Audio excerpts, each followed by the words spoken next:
Hi guys, welcome back to Fretful Scholar, and this week we're going to chat about books. 2 books. I know, I'm proud of myself too. This week is historical, paranormal, cozy mystery, and the second would be contemporary romance. I know, I'm in a role with contemporary romance. It's pretty crazy, but I'm enjoying myself. So, the first book is A Whisper and a Curse, Raven and Wren book 3 by Darcy, Burke, and it's published 2025 and 372 pages. Let me read you the synopsis. And I've been trying to read the synopsis before I get into the book review. Let me know if you guys like that or not. Because if not, I'll stop doing it. Let me know, okay? So, Hadrian Beckett, the Earl of Ravenhurst, better known as Raven in the books, has always scorned the supernatural until head injury left him with an unnerving ability to see visions through touch, not the touch. What is wrong with me? So many things. Okay. Though he loathes the curse, is proven invaluable at solving murder investigations alongside Miss Matilda Wren. When Hadrian's mother hires Tilda to investigate a medium who claims she could connect to her late son, Tilda and Hadrian are drawn into a deadly game. Mediums across London are falling victim to the levitation killer, and murderer's chilling focus scenes soon shifts to both of them. Forced to rely on his visions as never before, Hadrian must fully embrace the gift he despised and risk everything to keep Tilda safe. So that is the synopsis. Was 4 stars. I continue to enjoy these books. So just a quick recap. When when we first come into these characters' lives, in the first book we meet Hadrian, or Raven, as he's walking down a dark alley, not a dark alley, but by the river, walking home in London, and it's early 1900s. It's dark. He gets stabbed. And instead of surprise, shock, whatever, he's pissed. He turns around, grabs the hand that's currently stabbing him, and tries to fight the guy. And I was like, I'm in. Just that reaction alone, I'm in. And Tilda is a private investigator in the early 1900s. She's smart. She is phenomenal. And I was like, a paragraph in her POV, I was like, I'm doubly in. Let's go. So these stories do switch back from Raven and Wren's POV, and I'm having a blast. So this one was interesting because Raven had a younger brother who died when he was in India, and his mother, obviously, this was a few years ago, 10 years ago or something, and his mother is still grieving because, so I could completely understand with Raven's mother still mourning her son, still missing him, especially since you find out more about Raven's childhood and what an a-hole his dad was. I didn't even realize, I think they mentioned it before, but Raven has older sisters, so his brother was younger than him. So two or three older sisters, I believe, and then Raven, and then his younger brother. And in the early 1900s, spiritualism was hugely popular, right? Now going into this, as you guys know, I am very superstitious. Now, superstition could come from a lot of places. I think growing up with both my parents' cultures, there was a lot of different superstitions. My father's from Spain, my mother's from Puerto Rico, so there's a lot of different superstitions and different kinds of superstitions. I guess you could say one's very European superstitious and then one's very Caribbean superstitious, but so it's cultural. So I grew up very, do I believe ghosts exist? Sure. Do I believe these people that in this book claim to be mediums can talk to the dead? Absolutely not. I feel like, going in a more skeptical mindset, I feel like talking to spirits is just such a, would be, to me, I would think it would be such a rare thing that it's not something that can be taught, because in this society, the main medium guy, the guy that founded it, is just sort of like hiring and training these people. Like, oh, they have to have certain energy to be able to connect with the dead and speak to the ghosts. I was like, I feel like it would be more niche than that. And now, put that aside, in this universe, Raven, when he touches something, he does get a memory of whoever used that object, like last and stuff like that. So there is supernatural things afoot. So I was like, okay, I'll keep my mind open. It's just when the medium kept recruiting random people, I was like, I don't think so. Like, that's kind of... So even in this universe, it seems like these gifts sort of happen through trauma and then... or bloodline, something like that, right? So it just doesn't seem like these abilities would be something everybody could train on. You know what I mean? Like, it's not like learning to be an electrician or a plumber or learning how to play basketball. Like, I feel like this takes a certain kind of supernatural ability to be able to do that, right? And I did enjoy this book. Now the clues for the killer, the mystery itself was a lot of fun, but the mystery itself wasn't so much physical clues to who the killer was. It was slowly unraveling the whole society, and there's so many secrets. There's so much that comes at you. And if you, like, after I finished, I kind of looked back, I was like, okay, I could see where the author was going for when it came to who the killer was and who the clues. It's just not one of those that you could follow along. So mystery wise, like, that you could follow and solve first, I don't really think you get like an inkling, you know? So mystery wise, I would put it like 3.5, you know? The slow building relationship between Wren and Raven, 5. I just adore them so much. And this, like, oh, I'm attracted to him, I'm attracted to her, but we can only be friends because X, Y, and Z. And in his mind, it's never because they're in such a different social class, because he's an earl, you know?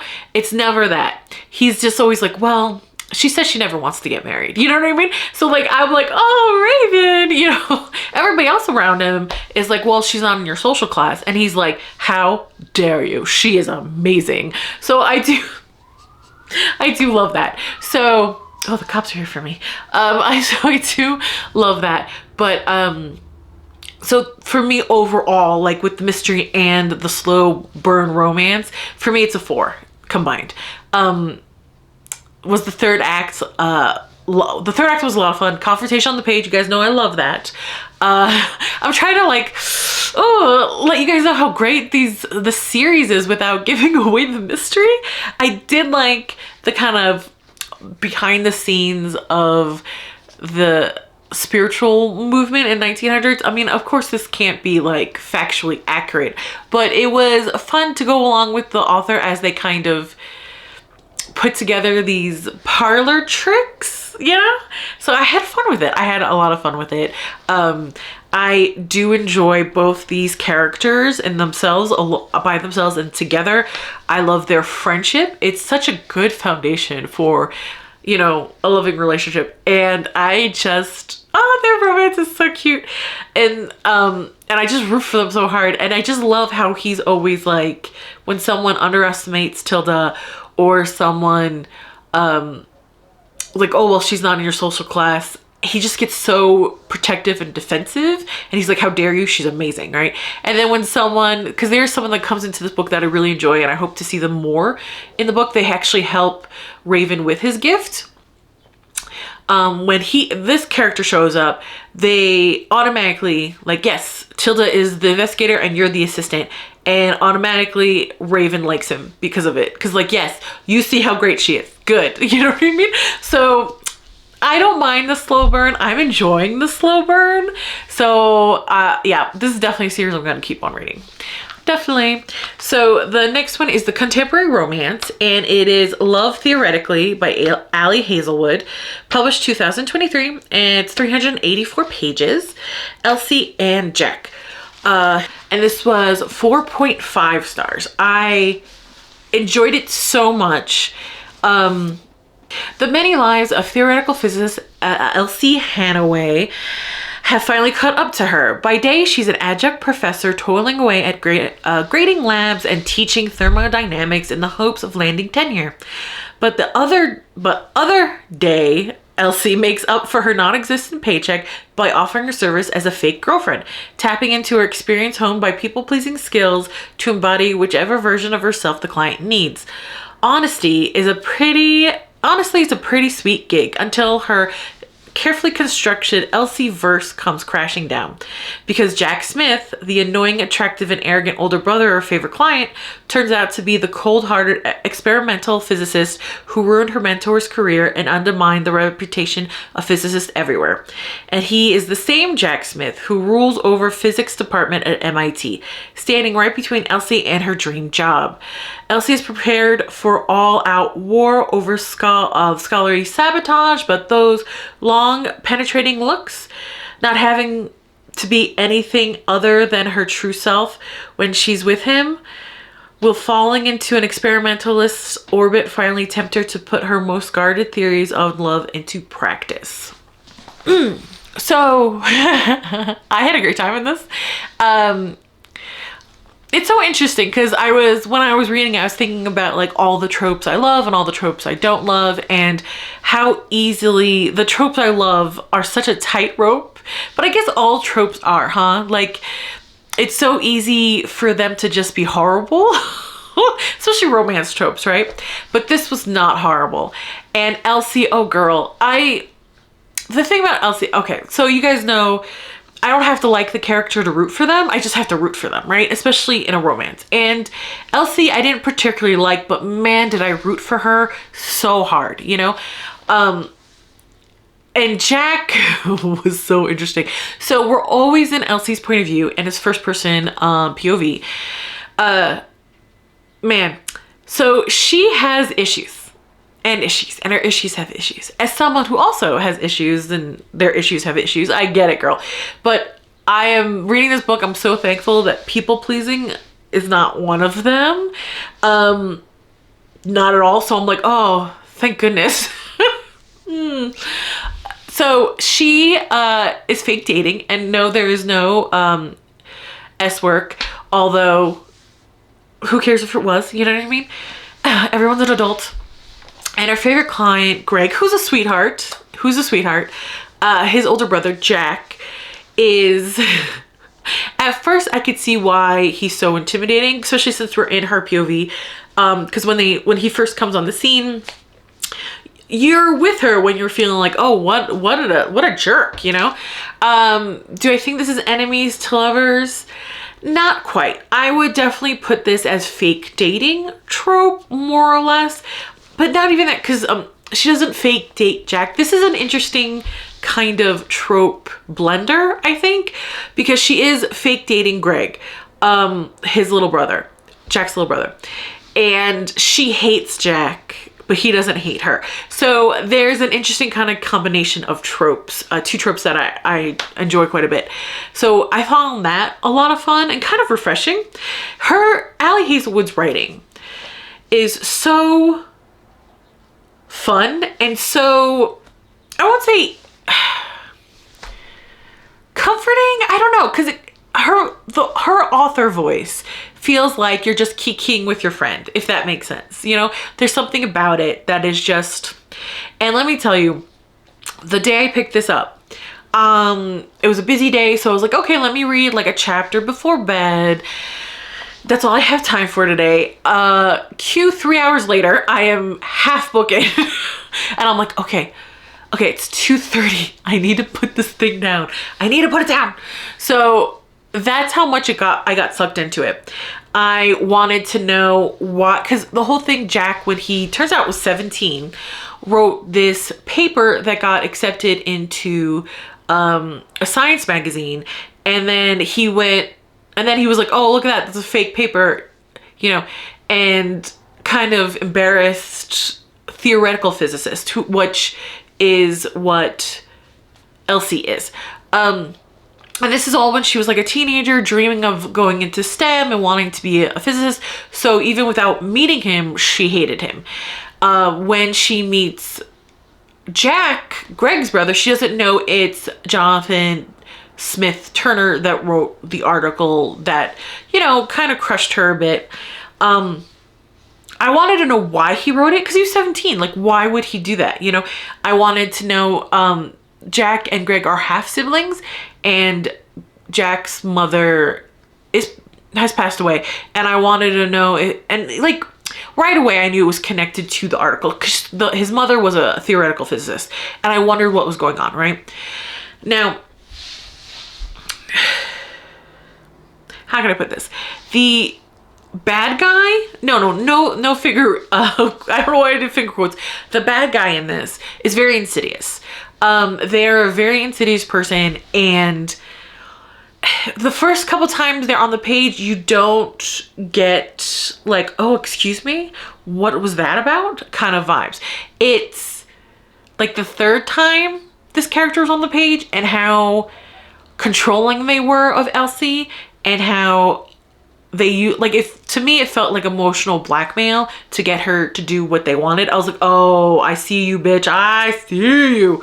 So I was correct. They are the villain of the whole thing, and they are connected to the article and why he did that. And the thing I like about this book, it was a little bit in Love Hypothesis, but this one very much so.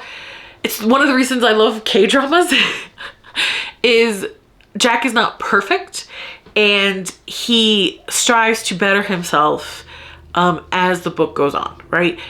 There's something the article he did was really messed up. He doesn't really think about the long-term consequences of it, or he just didn't let himself think about it.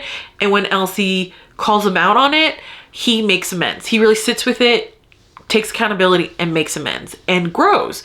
And I love seeing that in romance. I love seeing that with both main characters, the MC and the, both main characters. I love it. I hate romances where the guy's just perfect and he doesn't change at all. And it's like, well, what fun is that? Like, I love a good mess of a female lead. That's fun. Who's perfect? Let's go. But when the guy lead is like perfect, I kind of get bored, because even in real life, I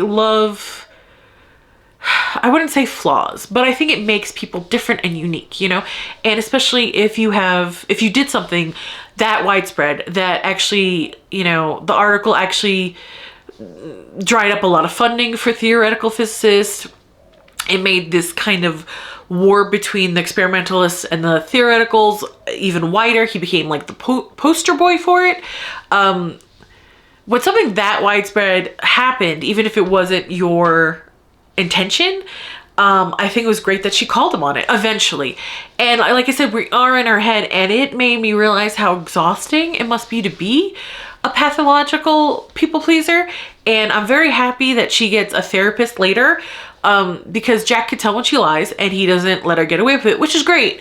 But also I was like, ooh, Jack, you're not her therapist, and you don't want to be in that position.